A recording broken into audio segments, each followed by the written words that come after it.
Bismillahirrahmanirrahim. Assalamualaikum warahmatullahi wabarakatuh. Saya Aksa Noval Ziaul Haq dengan nomor induk mahasiswa 119303010, jurusan Hukum Tata Negara Siasa kelas A semester 5. Kali ini saya akan mereview materi dari pertemuan 9 sampai 15 mata kuliah Hukum dan Administrasi Pemerintahan Daerah untuk memenuhi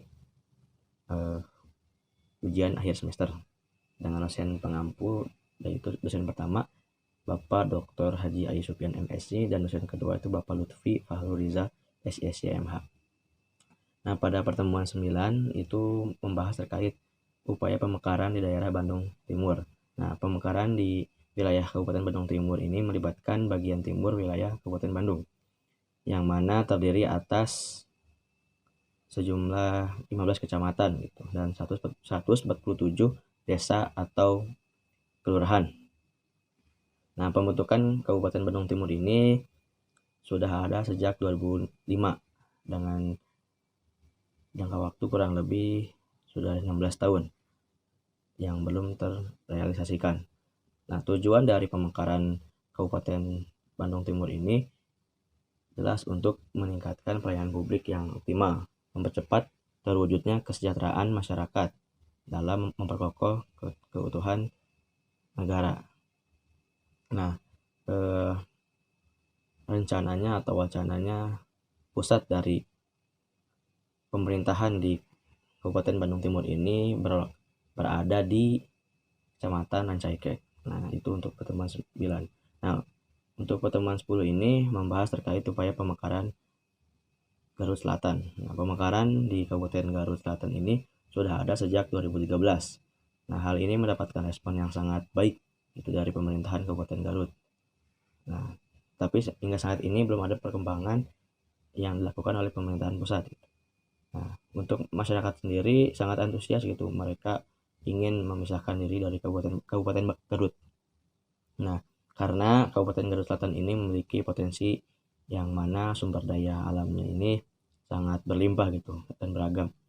Nah, sumber daya alam ini yang ada di Kabupaten Garut Selatan ini belum terkelola dan tertata dengan baik gitu. Padahal ini menjadi aset dalam pendapatan yang mana diperuntukkan untuk kesejahteraan masyarakat.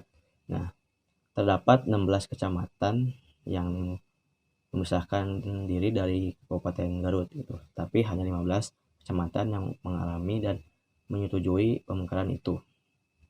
Nah, hanya satu kecamatan yang menolak gitu untuk memisahkan diri dari Kabupaten Garut, yaitu di Kecamatan Cikajang. Tuh, karena hanya ada beberapa desa gitu yang menyetujui untuk melakukan pemekaran. Nah, tujuan dari pemekaran Garut Selatan ini yaitu tujuannya jelas untuk meningkatkan pelayanan masyarakat, meningkatkan pertumbuhan pembangunan di daerah Garut Selatan, dan terciptanya hubungan yang serasi gitu dan harmonis antara pusat dan daerah. Nah, di Kabupaten Garut Selatan ini sumber daya alamnya itu terdiri dari pertanian, perkebunan, perikanan, dan lain-lainnya gitu dalam bidang ekonomi. Tapi pada sektor pendidikan masih kurang gitu karena ada yang masih putus sekolah gitu. Mungkin itu dari pertemuan 10. Untuk pertemuan 11 itu upaya pemekaran di Sukabumi Utara gitu. Nah, daerah Sukabumi Utara ini atau daerah Sukabumi memiliki luas wilayah kurang lebih terluas gitu se-Jawa Bali. Namun memiliki PDRB 2,3% dari total PDRB kabupaten atau kota di Jawa Barat.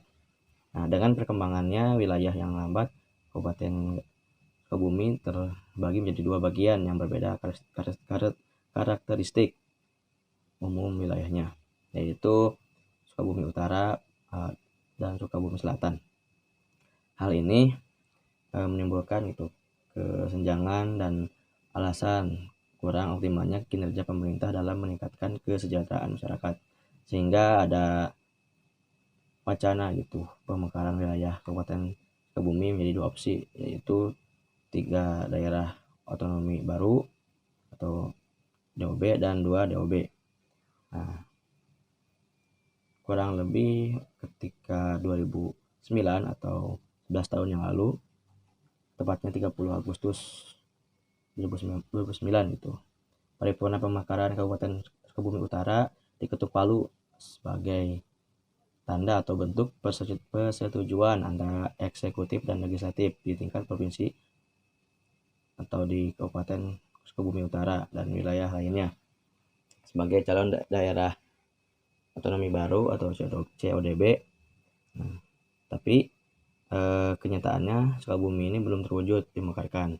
Meskipun demikian, para aktivis penggiat dan pemerhati pemekaran ini terus berjuang kepada mereka yang memiliki kebijakan, sehingga mereka tanpa lelah dan terus berusaha gitu. Bahkan berbagai tingkatan para pengambil kebijakan agar pemekaran ini segera terwujud atau terrealisasikan. Nah, dalam upaya untuk mewujudkan pemekaran Sukabumi Utara ini dianggap final gitu. Hanya tinggal menunggu disahkannya di undang-undang. Nah, akhirnya Sukabumi Utara dan wilayah lainnya masuk dalam Unpres sebagai daerah yang akan menjadi daerah prioritas untuk dimekarkan. Tuh, untuk pertemuan 11. Untuk pertemuan 12 itu membahas tentang otonomi khusus Daerah Istimewa Yogyakarta atau DIY. Dalam perkembangannya, OTSUS atau otonomi khusus Daerah Istimewa Yogyakarta ini selalu terjadi sejak ditetapkannya daerah ini itu menjadi daerah otonomi khusus. Nah, ditetapkannya itu pada Undang-Undang Nomor 13 Tahun 2012 tentang keistimewaan Daerah Istimewa Yogyakarta. Berdasarkan undang-undangnya ini, kewenangan dalam urusan istimewa yang dimiliki oleh daerah Yogyakarta ini sebagai daerah otonomi khusus. Nah, di antaranya tata cara pengisian jabatan, kedudukan, tugas, dan wewenang gubernur dan wakil gubernur, kelembagaan pemerintahan daerah istimewa Yogyakarta, budayaan, pertanahan, dan tata ruang.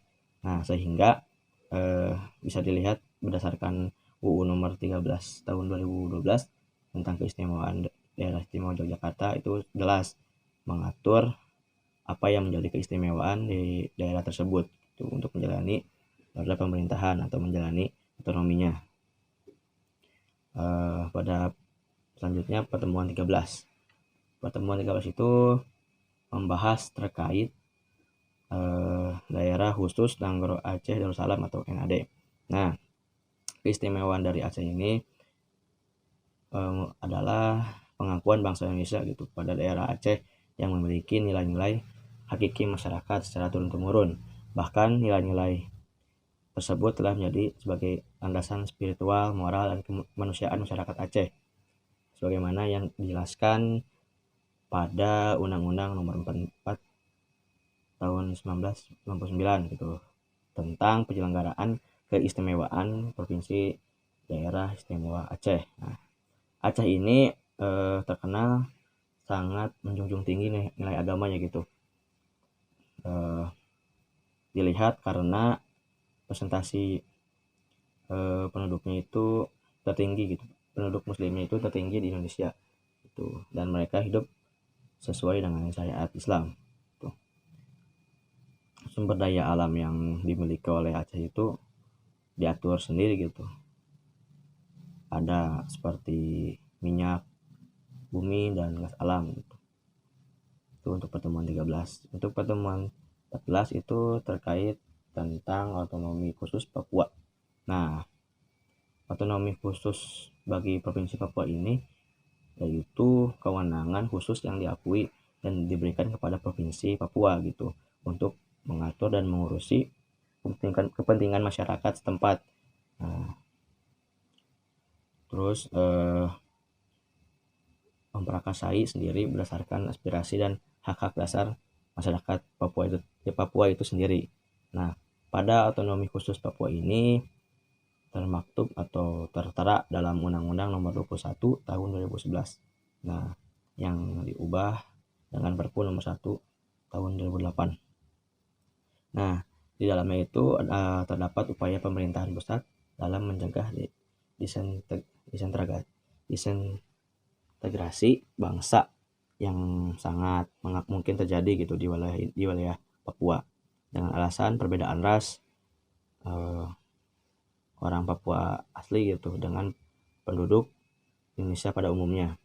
Nah, selain itu otonomi khusus yang diberikan juga memiliki upaya gitu pemerintahan pusat untuk mempertahankan partisipasi orang asli Papua gitu dalam sistem pemerintahan ataupun pengambilan kebijakan dalam skala nasional atau regional gitu. Nah, ada atau belum berhasilnya pemerintahan pusat dalam melakukan pemerataan pembangunan gitu di sana di Papua. Terus juga pemenuhan hak asasi orang asli Papua, perlindungan kaum minoritas juga gitu. Hal ini melatar belakangi lahirnya otonomi khusus Papua. Nah, OTSUS juga sebagai bentuk realisasi desentralisasi pemerintahan gitu, seperti yang diterapkan di Indonesia. Nah, semangat reformasi menjadi semangat baru gitu bagi rakyat Papua. Mungkin secara khusus gitu, ketika adanya UU terkait otonomi khusus gitu. Mungkin itu dari pertemuan 14. Pertemuan 15 itu membahas tentang otonomi khusus daerah khusus ibu kota gitu atau DKI Jakarta. Nah, DKI Jakarta ini sebagai satuan pemerintahan yang bersifat khusus gitu dalam kedudukannya sebagai ibu kota negara Indonesia. Nah, dan sebagai daerah otonomi memiliki fungsi dan peran gitu yang sangat penting dalam mendukung penyelenggaraan pemerintahan di Indonesia. Nah, dilihat dari Undang-Undang nomor 29 tahun 2007 gitu tentang kekhususan pemerintahan daerah khusus ibu kota Jakarta gitu. Dalamnya dijelaskan mana saja yang menjadi batasan wewenang yang dimiliki oleh daerah administrasi gitu. Nah, untuk otonomi daerah khusus gitu di DKI Jakarta diberikan oleh pusat gitu karena wilayah ini sangat strategis dan tepat gitu untuk dikembangkan. Sebagai daerah otonomi khusus, DKI Jakarta ini terdapat beberapa jabatan gitu. Kepala daerahnya yang diisi oleh seorang wali kota. Nah, terus dari segi pembangunan juga begitu sangat maju gitu, sangat cepat. Nah, tetapi di balik itu ada permasalahan yang melanda gitu DKI Jakarta gitu yang sangat terkenal yaitu permasalahan banjir dan macet gitu. Nah, dengan itu DKI Jakarta harus berusaha gitu mengatasi permasalahan banjir dan macet itu gitu. Terus dalam perkembangan wilayah juga rencana struktur ruang DKI Jakarta merupakan perwujudan dan penjabaran dari struktur ruang kawasan perkotaan Jabodetabek gitu. Nah, terus pemberian daerah OTSUS Provinsi DKI Jakarta ini sangat sangat berpengaruh gitu atas pemberian OTSUS terhadap DKI Jakarta gitu. Terlebih terhadap penyelenggaraan pemerintahan daerah DKI Jakarta yang mencakup kekhususan tugas, hak, kewajiban dan tanggung jawab di Provinsi DKI Jakarta ini. Mungkin dari saya sekian. Kurang lebihnya mohon maaf. Assalamualaikum warahmatullahi wabarakatuh.